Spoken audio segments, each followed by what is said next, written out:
નાનુભાઈ, મોહનભાઈ દ્વારા જે ભાજપના ઉમેદવાર છે, શું ધમકી આવી હતી, શું હતી આખી વાત? હું રાત્રે 9:15 ઘરે બેઠો હતો, વારું કરીને બેઠો હતો, ત્યારે મને મોહનભાઈનો ફોન આવ્યો કે નાનુભાઈ, મારા તરફથી 70 થી 75% મતદાન કરાવજો, નહીંતર તમારી મંડળી બંધ કરી દઈશ. હું મંડળી આરે જોડાયેલો છું, ખેડૂતનો દીકરો છું, મંડળીમાં છેલ્લા 30 વર્ષ ત્યાં પ્રમુખ છું અને મારી મંડળી બંધ કરી દેવાની મને ધમકી આપી હતી. આ અગાઉ બીજા લોકોને આપવામાં આવી હતી મોહનભાઈ દ્વારા ધમકી? એ કાંઈ મને ખ્યાલ ન હોય સાહેબ. મને તો આ ધમકી આપી એટલે કેટલા વાગે ફોન આવ્યો? મને 9:15 ફોન આવ્યો હતો અને મને ધમકી આપવામાં આવી હતી કે જો તમે મારું 70-75% મારા તરફથી મતદાન નહીં કરો તો તમારી મંડળી બંધ કરી દેવામાં. પછી શું કાર્યવાહી કરવામાં આવી? ફોન આવ્યો પછી તમે કઈ કાર્યવાહી પ્રદેશ કક્ષાએ રજૂઆત? પ્રદેશમાં અત્યારે હું અમિતભાઈને, પરેશભાઈને ફોન કરવાનો છું, પૂછી જોવાનો છું. મારા સમાજના, મારા વડીલો, મતદારોને, જે કોઈ ગામના છે એ બધાને પૂછી લેવાનો છું કે આને માટે આપણે શું કરવું. ધમકી ભર્યા જો ફોન આવતા હોય, જો હું જિલ્લા પંચાયતનો સભ્ય છું, કોંગ્રેસનો સૈનિક છું, અને જો મને ધમકી આપતા હોય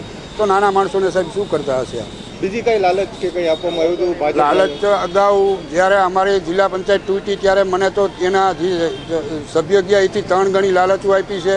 હું ચૂંટણીમાં હતો ત્યારે મને 3 ગણી ઓફરો આપી છે. મેં ક્યારે એને દાદ નથી આપ્યા. એના પરિણામે છેલ્લે પછી એને પગલું લીધું છે. ઓકે.